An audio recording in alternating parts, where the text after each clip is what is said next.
Give us 1 hour and we'll help you change the way you think about happiness. Harvesting Happiness with Lisa Cypers Kamen is fresh, optimistic, and purpose-driven talk radio that promotes happiness from the inside out.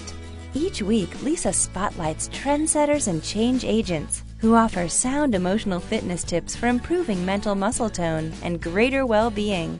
Guest experts include a diverse and proactive collection of the greatest thinkers and doers who are devoting their lives to creating a better world in which to live. Your host, Lisa Cypers Kamen, is a widely recognized applied positive psychology coach, author, documentary filmmaker, and lecturer specializing in the fields of sustainable happiness, mindfulness, and positive lifestyle management. Let's get to it. Here's Lisa. This episode is generously sponsored by Red Crow, a niche crowdsourcing platform helping to connect investors with innovative healthcare and emerging medical companies. Red Crow's mission is to break down the barriers between investors and startups, and Red Crow believes that the smartest person in the crowd is the crowd.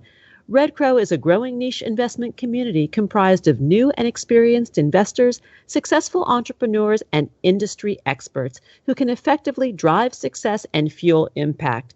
Invest in what you know. Visit redcrow.com/happiness to invest in healthcare startups or to raise funds with the help of industry experts at redcrow.com/happiness. All securities advertised on the Red Crow website are offered and sold through Jumpstart Securities, a non-affiliated broker-dealer. Good morning, good afternoon, and good evening, wherever you are. Welcome to Harvesting Happiness Talk Radio, broadcasting consciously prepared brain food from the beaches of Malibu, California. Each week, we explore the very serious business of happiness, sustainable well-being, and human flourishing. We are not talking about that annoying yellow smiley face. No, no, no. We are talking about something much deeper and critical to the success of humanity. Authentic happiness is not selfish, egotistical, or narcissistic. In fact, it is essential in order for humankind to thrive. Sustainable happiness is important because it not only elevates our own well-being locally, but also contributes to collective global flourishing. The achievement of a happy life is not only positively good for us, it is constructively good for those around us. In short, happiness matters. Happiness comes from the heart, and this show is most definitely all about the heart. All righty then. Today we're talking about glory to the gut, the importance of internal fitness for your self-care and happiness. There's a lot in the media these days about taking care of our digestive system, and there's good sound medical reasons why. My first guest is going to tell us. Dr. Erika Engel is the CEO and co-founder of Excella, a biotechnology startup company aimed at developing tests and personalized dietary and lifestyle interventions to improve gut microbiome efficacy and health. Dr. Engel holds a PhD in biochemistry from Boston University School of Medicine. She is a member of the MIT Visiting Committee for the Dean of Undergraduate Education and part of the Advisory Council for the Dean for the School of Engineering, also at MIT. And I'm really excited to have this conversation because I am a firm believer in this second brain. Welcome, Dr. Erika Engel. Thank you so much for having me. Let's talk a little bit about gut health and the importance of it in maintaining wellness internally and externally. Sure, you bet. So there's a growing amount of evidence that is suggesting that gut health plays a really important role, not only to just the health of your digestive system, but other systems' health. And that if you have, poor gut health, that it could affect a whole variety of other systems, that it could be a risk factor for a whole variety of different types of diseases, from the neurodegenerative diseases to autoimmune diseases, more sort of typical conditions like acid reflux and IBS, heart disease, diabetes, emotional disturbances. The list goes on and on. And so given the fact that there appears to be this very strong link and correlation coming out in these myriads of different research studies, I think it's a very important area that hasn't been given a lot of attention and is emerging and is a great kind of area of science to be in right now. And necessity is the mother of invention for you, right? You got busy with your research because your health needed attention. Absolutely. I suffer from some of these conditions. I've had IBS ever since my early college days, and have watched and seen a lot of people over the last decade of my life struggle with everything from digestive disorders to really strange gastrointestinal distress that wasn't able to be specifically diagnosed as any disease or condition, and yet people are massively uncomfortable, and it's something where you can't sit down with any individual and say, well, do you know someone who has a GI issue? And I would guarantee you that they would say, yeah, either myself or at least three people that I know. And it's to some extent we very much care here at Excella about addressing population-based need science. And again, how many people are disturbed by food sensitivities or food allergies or IBS? It's tens of millions of people in this country alone, and so it's a very important area for us, both personally and from the business perspective. And when we talk about what makes Excella different, it's my understanding, and I'm about to get to experience the reasons why, but I'd love for you to tell our listeners. Sure. There are a variety of different tests, on the market today. You'll find them predominantly the major categories in the stool sample analysis space.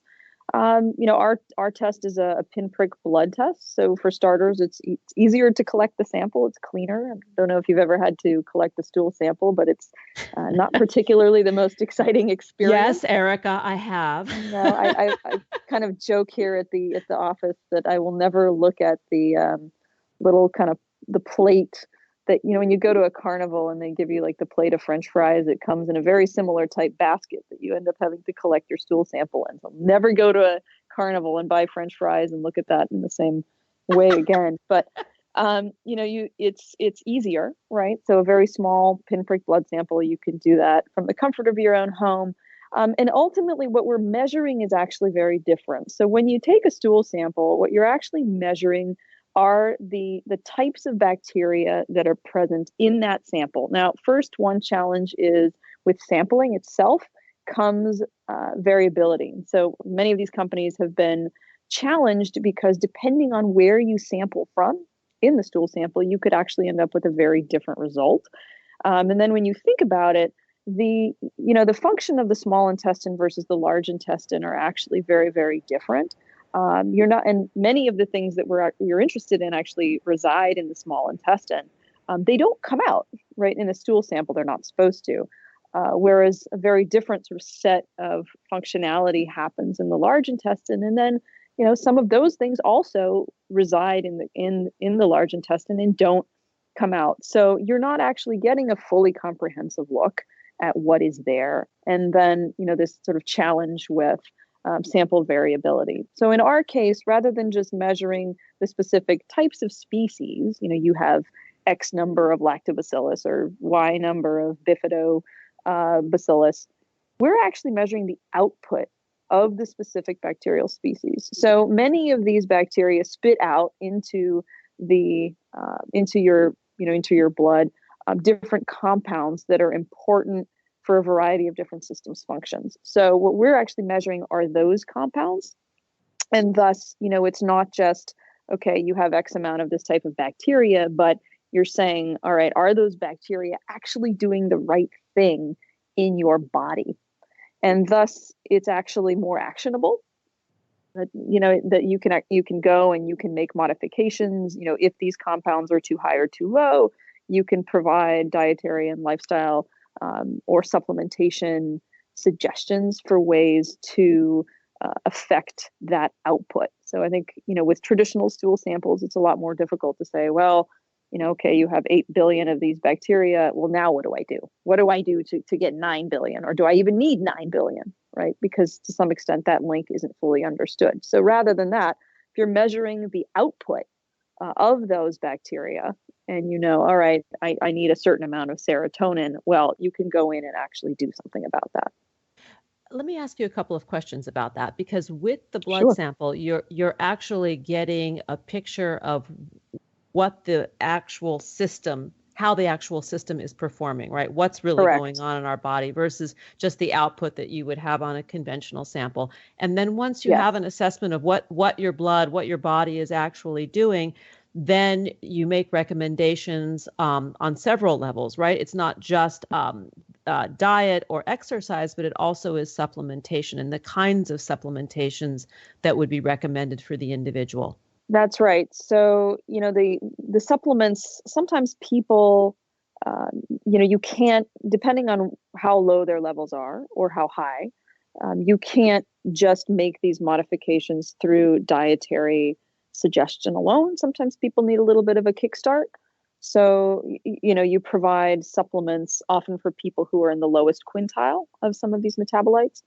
And that's enough then to get things going where they can, follow up with diet. But, for example, one of the compounds that we measure, is actually found in chickpeas and in hummus. But you'd have to eat 16 containers of hummus probably to be able to have an Oh effect, in which my. case you might have other problems.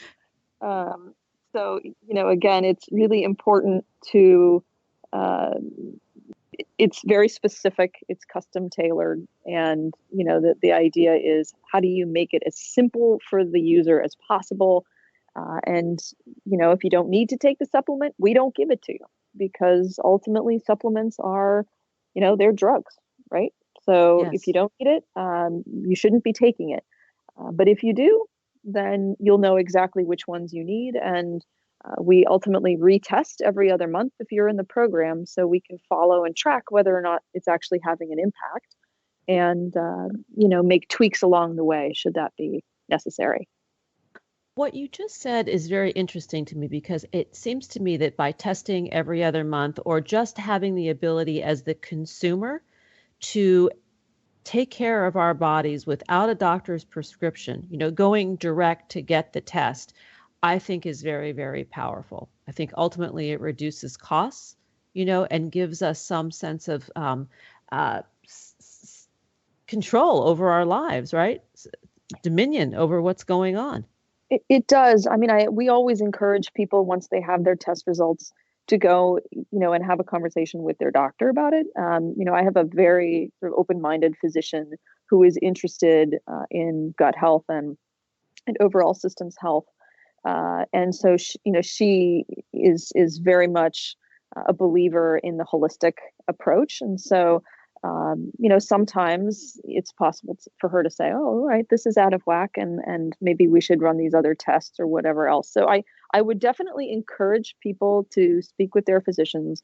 Show them the results. By no means are we trying to bypass that process or say that we're somehow better or whatever else. But I do think it allows those who are really interested in tweaking their healthcare, and hey, all my life I've been eating oatmeal, and for whatever reason, it's not doing what I needed to do. And then you find out, or I've been drinking coffee my whole life, and you find out you're actually just oversaturated with some of the compounds that are found there. And by pulling that out of your diet, you can actually make yourself a lot happier. So I think there are definitely ways that this test benefits the end user immediately, and can help to guide people to make more informed healthcare decisions. I also do recommend, just for the sake of for the sake of full benefit, to go and have a conversation and show the results to your doctor. I agree that your doctor is a healthcare provider, part of a team that we as the consumer or the patient hire to support our self-care, right? Like we're ultimately Correct. the customer and ultimately responsible for our own health and well-being. Correct. Exactly. We are going to take a break, but before we do, I want to bring up one subject. You touched upon that magic mental health buzzword of serotonin. And when we come back after the break, I'd love to talk with you more about that connection, the gut connection to our mental health, and what the Excella test can pick up on that might be helpful in us supporting better mental health. To learn more, please visit excella.com, on Twitter at Excella Wellness, and on Facebook, that contact page is also Excella Wellness. Here come the tunes. We'll be right back, and that's a promise. Harvesting Happiness has been compensated by Excella as an objective health and wellness influencer. We know that life can be tough and that happiness can and does live alongside adversity. Connect with us on Facebook at Harvesting Happiness and follow Lisa on Twitter at Lisa Kamen for a daily dose of inspiration. We'll be right back after this quick break.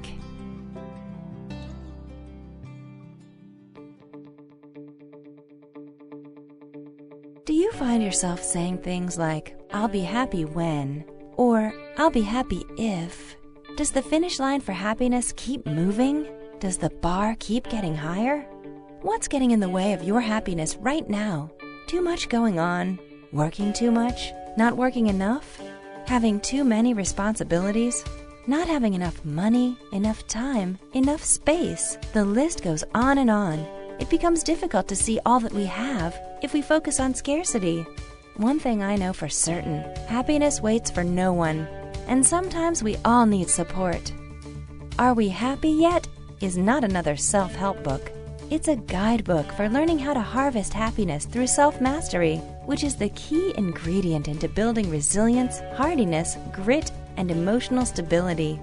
Are We Happy Yet? 8 Keys to Unlocking a Joyful Life is available at Barnes & Noble, Amazon, IndieBound, and HarvestingHappiness.com.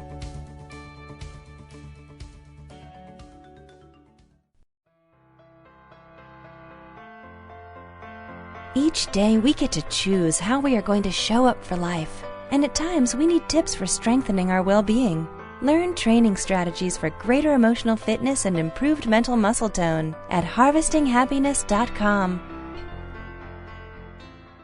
Welcome back to Harvesting Happiness Talk Radio. If you're just joining us now, we're talking about glory to the gut, how internal fitness makes the difference on our mood, on our health, on a whole host of other things. My guest today is Dr. Erika Engel. She is the CEO and co-founder of Excella, a biotechnology startup company aimed at developing test and personalized dietary and lifestyle interventions to improve gut microbiome efficacy and health. Erika, before the break, we were talking about the uniqueness of the Excella test, what it offers in terms of simplicity. And you mentioned the buzzword serotonin, which got my ears warm, and its impact on mental health. Yeah, it's an easy one. It's a word that a lot of folks, are aware of. One thing they may not be aware of, however, is the majority of serotonin that is generated in the body actually is synthesized and comes from the gut. So it's not just a compound found in the brain. It is generated in the gut.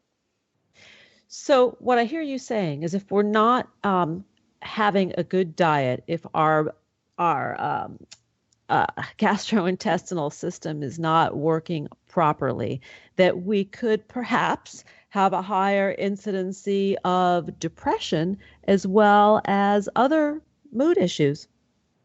You bet. That is absolutely correct. This is really important because it really does speak to you are what you eat. And if you're eating a lot of fast food or you're maintaining a diet that's not right for your body type, you could run into trouble. Right. And I mean, considering the importance of the brain-gut connection and the brain-gut axis, which there's more and more research coming about the interrelatedness of these two different systems. If your gut is damaged, if you have conditions like leaky gut, where you've got specifically holes that are formed that allow the escape of food into your body cavity, incidence of allergies, and other, just the list goes on and on. But if there is a problem with the integrity of the gut, a whole variety of different problems cascade from that. Isn't that most of the population? It seems to be. It's interesting because the lifestyles that we lead are essentially kind of pushing us in that direction. We are exposed every day to different types of petrochemicals, from the plastics that we use, to the facial creams, to the detergents, to, again, it's very difficult to live a life where you're completely, you'd have to go completely off grid and like live in a tent out in Canada somewhere, which isn't practical, but it's very difficult to avoid exposure to these different chemicals, to antibiotics. Again, sometimes you need them, but antibiotics, they kill bad bacteria, but they often will kill a lot of good bacteria as well when they're doing their job. And it's caused damage to the gut. Many of the foods that we eat are processed foods filled with chemicals, and think about all the different antibiotics that animals are treated with. Well, when you eat the tissue from those animals, there's a chance that you're also consuming those antibiotics, and of course that can go and affect you and your gut and your system's health. So it's kind of a general truth that we as a society have offended in a variety of different ways, and so we have to go back and figure out ways to assess the extent of damage, and then be able to fix it.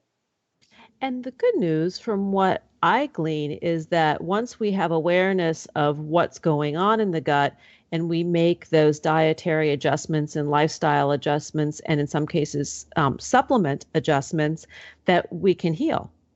You can. It does take time. There is, no magic pill, no magic bullet to solve it. It requires making changes, and I'd say, we've noticed that it probably takes at least 3 to 6 months to start seeing real change in the blood work. But it is absolutely possible to do things to bring back the health of the gut. And when we talk about diet, I think one of the areas that I find very interesting, and this is just being a social observer, is that the amount of caffeine and energy drinks that we take on a daily basis, and in fact are unable to function without them on multiple levels, right? In terms of mental fog, or even our plumbing not being able to work without them. How does that impact gut health? Well, I think, again, it's going to be on a person to person, basis. Some people are more susceptible to some of these drinks and habits and their adverse effect. I know in my case, I become extremely jittery with caffeine. It activates me in a variety of bad ways. It exacerbates the IBS condition because caffeine increases peristalsis.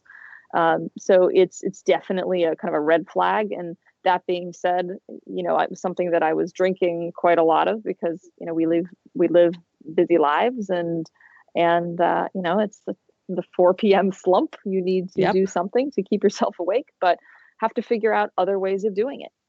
And, there are suggestions, different food types, different ways of eating that are more appropriate for me. And you just have to become more aware of what works for you. And sometimes that's trial and error, but sometimes that actually is guided by science. For the 4 p.m. slump or the post-lunch food coma, what do you suggest? What should we be doing? It's a great question. To some extent, I actually just get up out of my seat. And when I can, you take a walk, you go outside, breathe some air, take 10 minutes to sit, meditate. I think, again, it's very dependent on the individual. I find, I go through my day often where I will sit from 9 a.m. till 4 or 5 p.m., never getting up, never drinking any water. You don't even go to the bathroom. Then you miss lunch.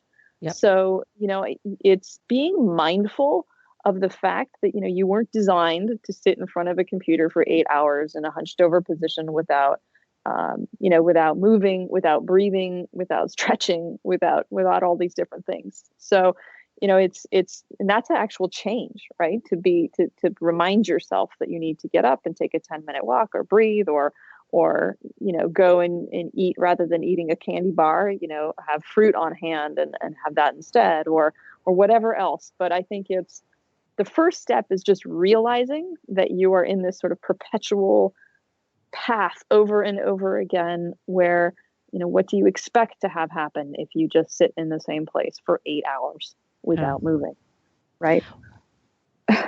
Yeah, exactly. Well, what other things does the Excella test reveal? Sure.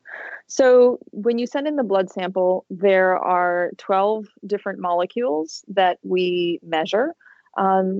These actually, it's an interesting story of how we found them. So over the course of my co-founder's career, and he's in his mid-70s and has been working in the space for literally the last, I'd say, 50 years. And has a very extensive track record working with organizations like Duke and Harvard and Mayo. We've done work with NASA, with biotech companies like Pfizer.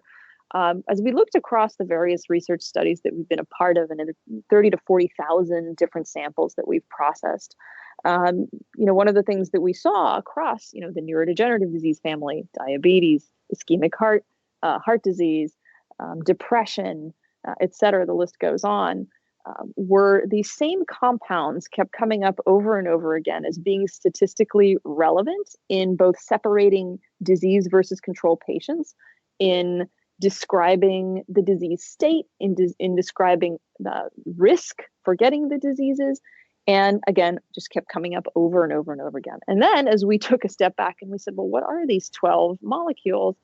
Well, guess what? They were all either directly secreted by bacteria in the gut or were regulated by bacteria in the gut. So we became a gut microbiome company. So we measure these compounds, and they're very important not only for gut health, but also for other systems health. And so, when you take the test, you get a score back for your overall internal fitness, but you also get 5 different scores for your GI health, your emotional health, your immune system health, your cognitive acuity, and your energetic efficiency. And so you have these different scores, and then there are specific recommendations, if you have a low score in one area, for ways that you can improve your numbers through diet, lifestyle, and supplementation. And the supplements that Excella recommends, are they compounded for the individual, or are they just a prescription from a host of offerings on the site? They are, I would say, quasi personalized. It's impossible for us to generate a single pill for every person. We don't have the ability to do that. However, what we've tried to do is combine things together so that instead of having to take 3 different pills, if you have a low energetic efficiency score, you would just take one. So we are trying to make it as personalized, as possible. Now, we tell you what you need. So even if you don't sign up for the program and you decide you want to go do it on your own, you could happily go to Whole Foods or GNC or whatever other supplement provider you want, and you can buy these things on your own. Wow, I can't wait to get the results back from my test, and I'm going to share my experience on the air and through social media, so stand by for that. We've run out of time. Dr. Erika Ebel-Engel of Excella, thank you for joining us on the show.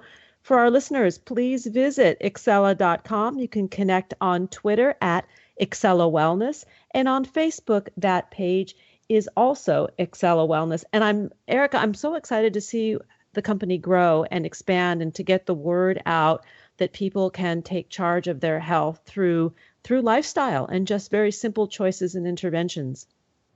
Absolutely. You just have to, decide that you're going to go for it, but it's absolutely doable. And you'll be happier because of it. Completely. Yeah, that's the good news. We're talking so seriously about this, but this is good fun to be able to make these changes and see the results occur after time. So stand by, we'll share more, and Here Come the Tunes. We'll be right back. That's a promise. Nothing gives happiness like a free gift. Unwrap your present by signing up for Happiness Headlines, our monthly e-zine at harvestinghappiness.com. Stay tuned for more after the break.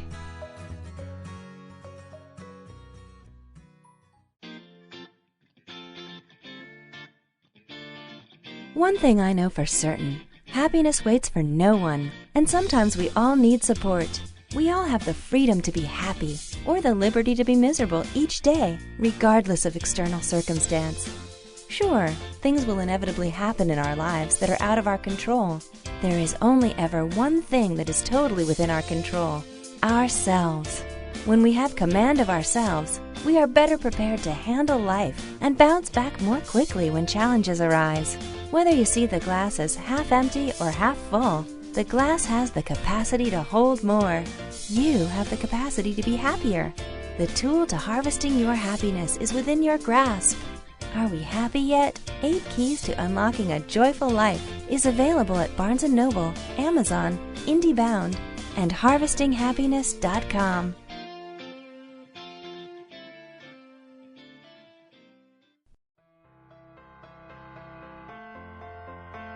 Each day we get to choose how we are going to show up for life, and at times we need tips for strengthening our well-being.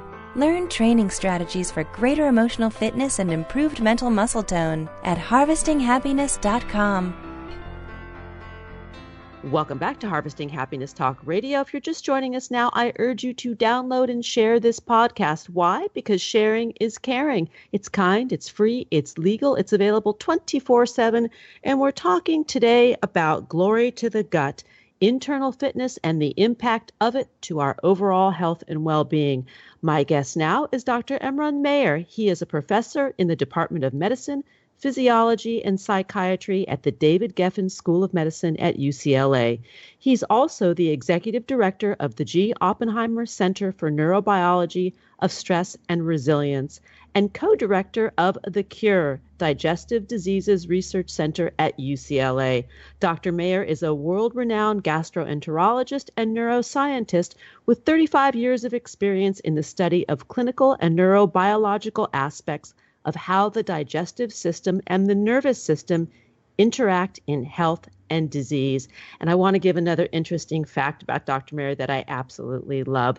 Throughout his career, both in his research and clinical practice, Mayer has pursued a Buddhist philosophy of interconnectedness, balance, and compassion. Welcome back, Dr. Mayer. Thanks for joining us on the show.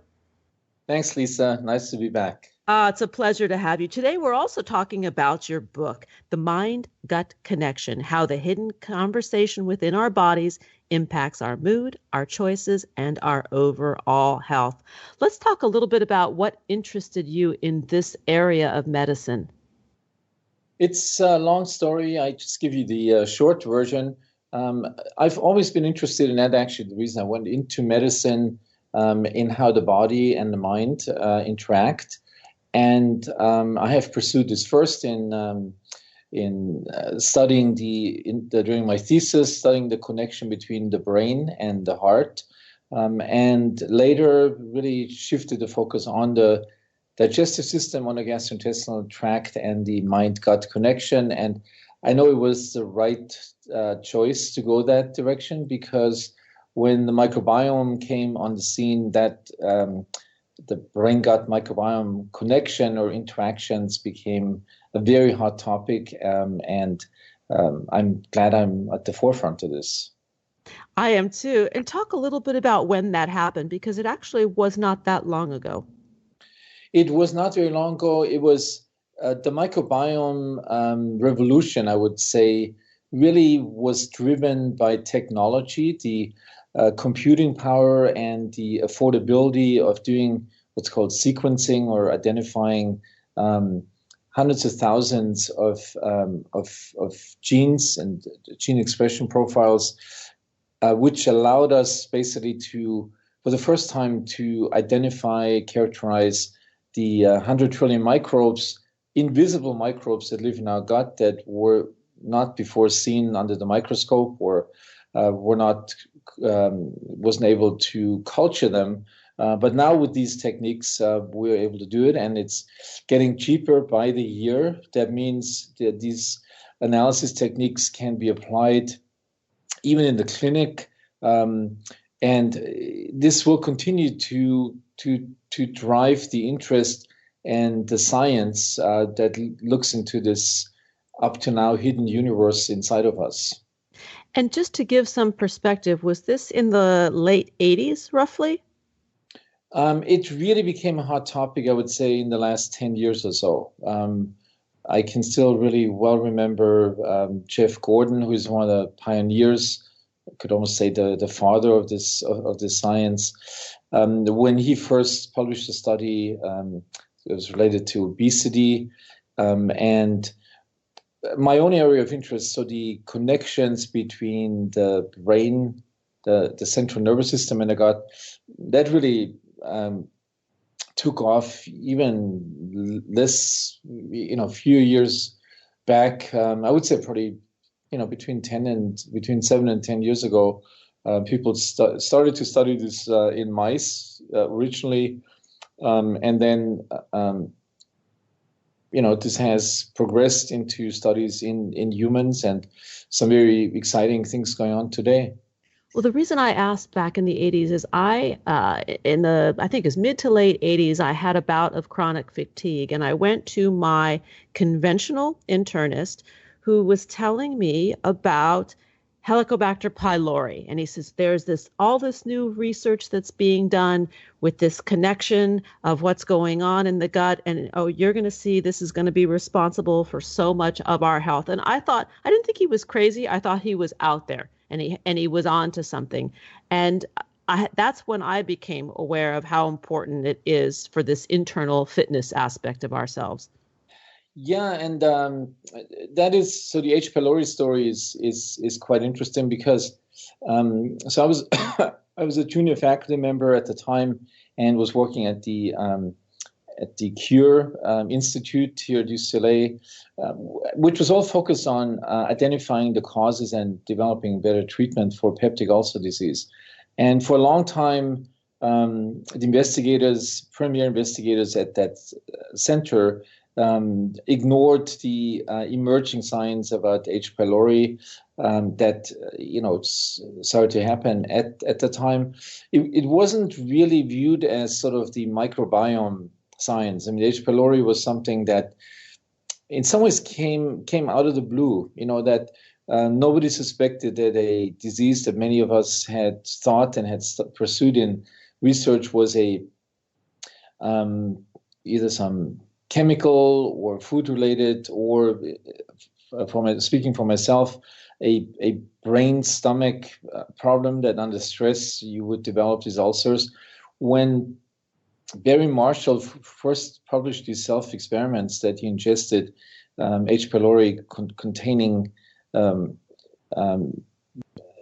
food and developed an ulcer, that was really revolutionary. But it was not, I wouldn't say this was officially recognized as the starting point, because that was an organism that could be seen under the microscope, that could be cultured, that was much more visible than the 100 trillions of organisms and viruses and fungi that are now at the center of the microbiome science. But you could say it was probably you could call it the first beginning of that.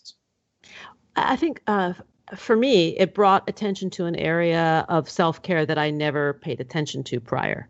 That what I was eating, that lifestyle were indeed very powerful tools to maintaining health or getting my health back. Let's talk a little bit about the optimal diet that's good for the gut and good for the brain. Well, let me start out with saying that our digestive system is a universal, highly adaptable, almost like a turbine. You can put everything in it. The main goal is survival for the species. So, in the course of evolution of humans, humans have ingested just about everything to stay alive. So it's a highly adaptable system. That can burn both plant products, animal-derived products, or a combination of those.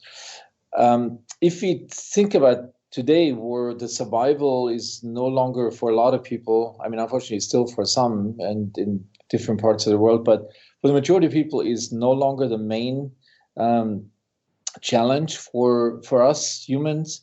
We can sort of look at this: what is the optimal diet, and what if it's the optimal diet for our GI tract and for our microbes living there? Then probably that is also optimal for the rest of the body, including the brain.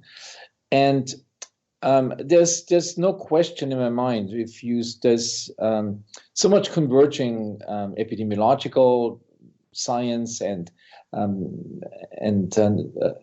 nutritional research that points towards a largely plant-based diet as the optimal diet for humans. So I say largely plant-based, not vegan, because a small amount of fish and poultry is clearly, definitely the fish is definitely beneficial for us. But the largely plant-based, as it is in the the original Mediterranean diet that was characterized in the 60s in Greece, Italy, Spain, which is somewhat different from today's Mediterranean diet, which has been much more, gone in the direction of the Western, in the North American diet. But the traditional Mediterranean diet is clearly an example that provides health benefits in children, preventing the development of obesity, in adults, slowing the progress of cognitive decline, in patients with a risk for cancer that decreases the risk of developing cancer. It's a remarkable body of evidence that supports the health benefits of that diet. And what's unique about it? When we say largely plant-based, that means sufficient amounts of plant-based fiber, these undigestible components of plants. That is the ultimate food for our microbes. It's the richness in healthy molecules, these polyphenols, for example, in olives and berries, in red wine. And it's the absence of a large amount of animal-based fat. So we have both the epidemiological data, but also the biochemical reason, or the scientific reason why that is beneficial for our gut, its microbes, and our brain. We are going to need to take a break, and when we come back, we will continue the conversation with Dr. Emeran Mayer about his new book, The Mind-Gut Connection: How the Hidden Conversation Within Our Bodies Impacts Our Mood, Our Choices, and Our Overall Health.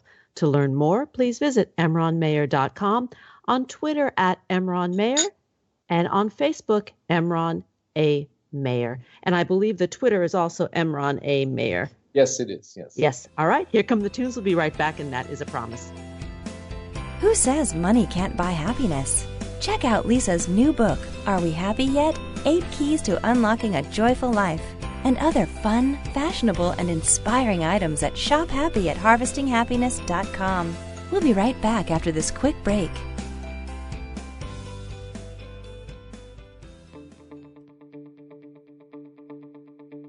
Do you find yourself saying things like, I'll be happy when, or I'll be happy if? Does the finish line for happiness keep moving? Does the bar keep getting higher? What's getting in the way of your happiness right now? Too much going on? Working too much? Not working enough? Having too many responsibilities? Not having enough money, enough time, enough space? The list goes on and on. It becomes difficult to see all that we have if we focus on scarcity. One thing I know for certain, happiness waits for no one, and sometimes we all need support. Are We Happy Yet? Is not another self-help book. It's a guidebook for learning how to harvest happiness through self-mastery, which is the key ingredient into building resilience, hardiness, grit, and emotional stability. Are We Happy Yet? 8 Keys to Unlocking a Joyful Life is available at Barnes & Noble, Amazon, IndieBound, and HarvestingHappiness.com.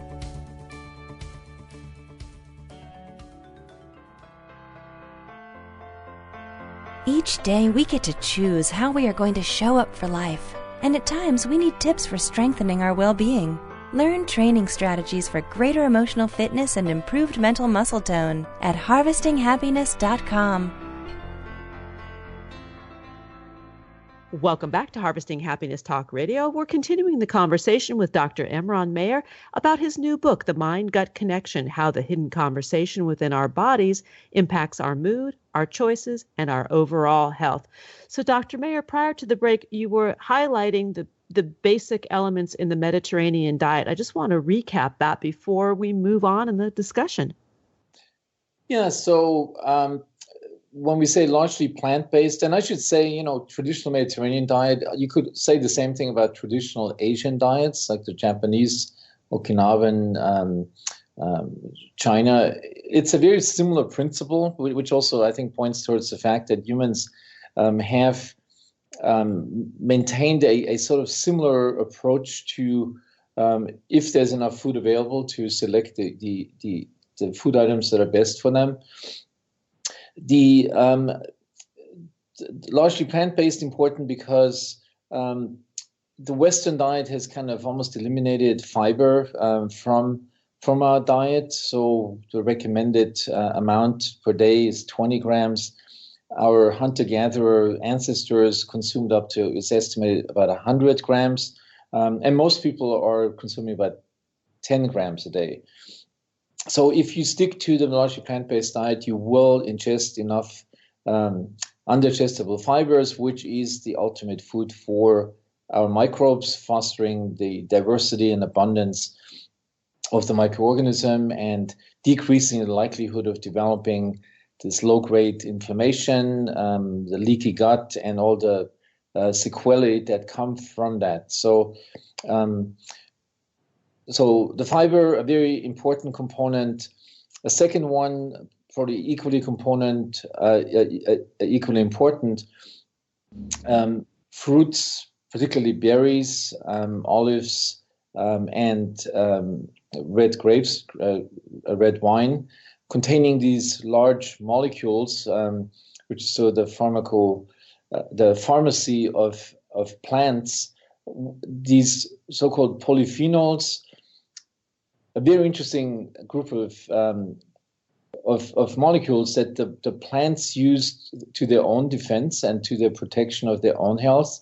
But when we ingest them, then they provide a major health benefit for us as well, protective against cancer, against degenerative brain diseases, a whole range of problems, health problems. When we talk about your area of research and what you're focusing on now, you're really looking at the interaction of this gut microbiome with emotional regulation, chronic visceral pain, and also in obesity. Talk a little bit about that, because that may surprise some of the listeners, that how the gut health is impacting or can impact mental health.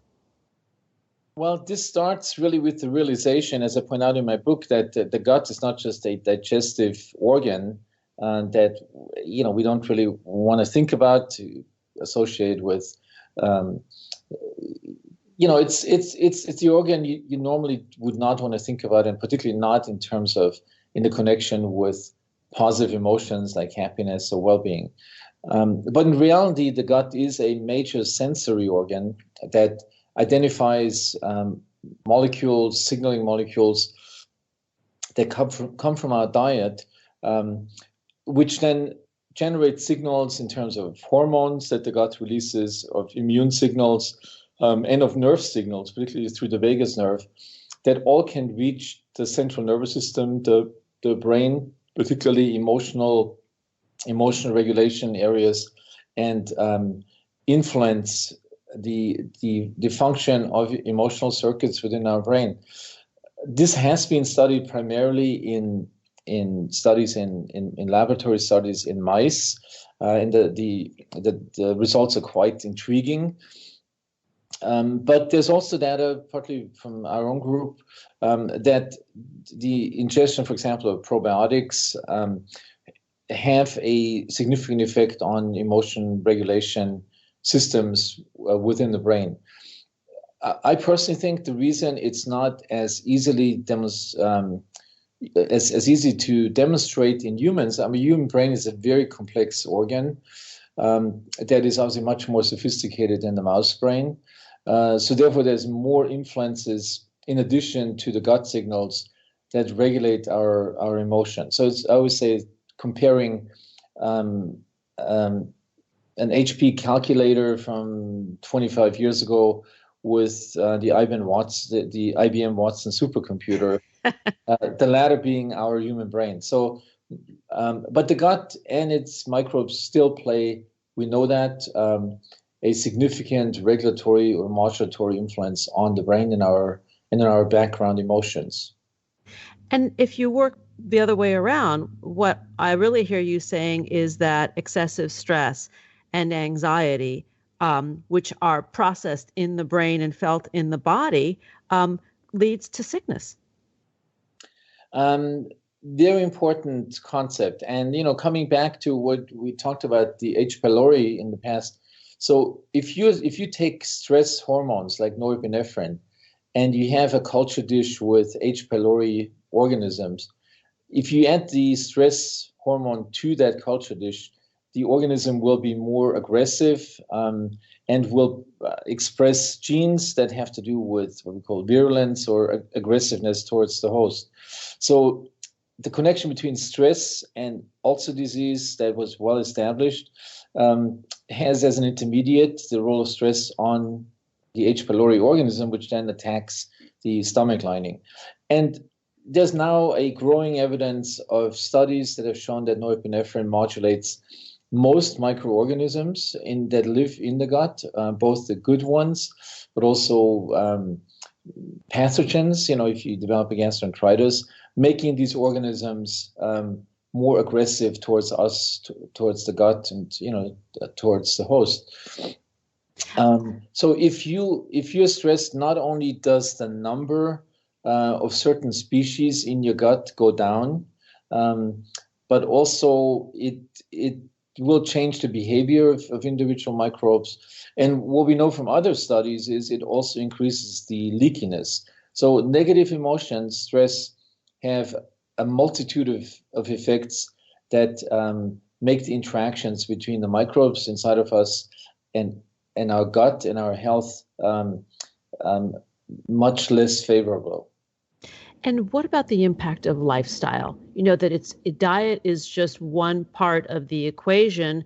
And in order to reduce stress and elevate emotion, we need to exercise, right? We need to engage in activities that bring pleasure. We need to exercise empathy, compassion, kindness, for ourselves and others. And this plays a very important role. Absolutely. As you know, in medicine, I mean, the funding for our research comes from the National Institute of Health, and they are really interested in disease. So the research into the positive emotions and the optimal health has really happened to a very, very small percentage of the overall research effort. So we know much less about it. There's a few exceptions to that. But we can assume that, because all the negative emotions have a significant negative effect on the microbes and all the consequences, for our body. So we can assume that positive mind states such as equanimity, calmness, compassion will have a positive effect. So that's sort of my working hypothesis. We don't have the numbers, but I'm sure they will come out sooner or later, that this is a beneficial effect, and that it involves the microbes as a mediator. Well, and I just want to go back to stress for a minute because we're almost out of time, and that means you'll have to come back, which makes me very happy. But Robert Sapolsky's book many years ago was, I think it was Why Zebras Don't Get Ulcers, and I think it's a very funny title for a book, but there are a lot of interesting things that he wrote in the book about sort of the zebra culture, right? That zebras can come under significant threat, but then they just sort of go back to their pack, and there is no recall, that it seems, of the threat that they just witnessed. And I hope I'm describing that right. Maybe you can help me here. Yeah, no, that's a good description. Yeah. And what is that about memory that's different in humans? Yeah, memory, in particular, the encoding of negative events and the biasing of our brain, which is really a prediction machine. I always like to say that, just like a self-driving car, our brain predicts for the immediate future, for the more distant future, what the brain thinks is going to happen. So if you have the negative experiences, the trauma, the post-traumatic stress, then the system gets biased, and it will always estimate that things are more likely to get bad and they get worse than somebody else would think. So this has been called catastrophizing, or a negative prediction bias is a very, obviously at some point now, evolution, it was a positive thing because it protected us from future damage. But a lot of people have that as a chronic condition. And so the bad thing doesn't really have to happen to you. You're already worried. Many people, particularly with anxiety disorders or elevated anxiety, their brain always is concerned or worried what's going to happen in the future. And it's not just the brain in isolation, but it will send these signals to the gut and does all these things we talked about before on the microbes, and then what the microbes talk back to us. So yeah, the memory, a great thing to have for us. We couldn't function without it. But in terms of biased emotional memories, can become an unhealthy mechanism in our modern society. We have to go. I want to just thank you again for being with me. The book, once again, by Dr. Emeran Mayer, is The Mind-Gut Connection. To learn more, please visit his website at emeranmayer.com, on Twitter at Emeran A. Mayer, and on Facebook, Emeran A. Mayer. Thank you, Dr. Mayer, for sharing only a little bit of what's in this fantastic book about ways to harness the power of the mind-gut connection, to take charge of our health, and listen to the innate wisdom of our beautiful bodies. Thank you for being with me. Thanks, Lisa. It was a pleasure talking to you. We have flown through another hour of purpose-driven media designed to inspire and delight you, our listeners, to create more joy in your lives and within your communities. Here are a few thoughts before we part. Happiness is not a destination. It cannot be bought, sold, or traded. Happiness will never invite you to the party. It simply comes down to a choice to show up each and every day in the world with passion, purpose, place, and meaning. Thanks for joining us on Harvesting Happiness Talk Radio. This is Lisa Cypers-Kamen and my amazing guest today, wishing you kind thoughts, kinder words, and the kindest of actions. Until next time, remember, happiness is an inside job. Happiness is your inside job. Go out and rock your day. Thanks for joining us on Harvesting Happiness Talk Radio with Lisa Cypers-Kamen. Join us each and every Wednesday for a brand new episode of consciously curated talk radio from the heart. Keep harvesting your own happiness anytime from the comfort of wherever you are, with hundreds of free downloadable podcasts from our libraries on TogiNet, iTunes, and SoundCloud. In a complicated world seemingly driven by non-stop negative news, Lisa's mission is to celebrate the upside of life and seek the silver lining of our challenges by transforming them into uplifting growth opportunities for all. To learn more about Lisa's global consulting services, please visit harvestinghappiness.com. Spread more joy by liking us on Facebook at Harvesting Happiness and following Lisa on Twitter at Lisa Kamen. Harvesting Happiness Talk Radio is produced in collaboration with TogiNet Radio, KBUU, RadioMalibu.net, and is available on PRX, the Public Radio Exchange.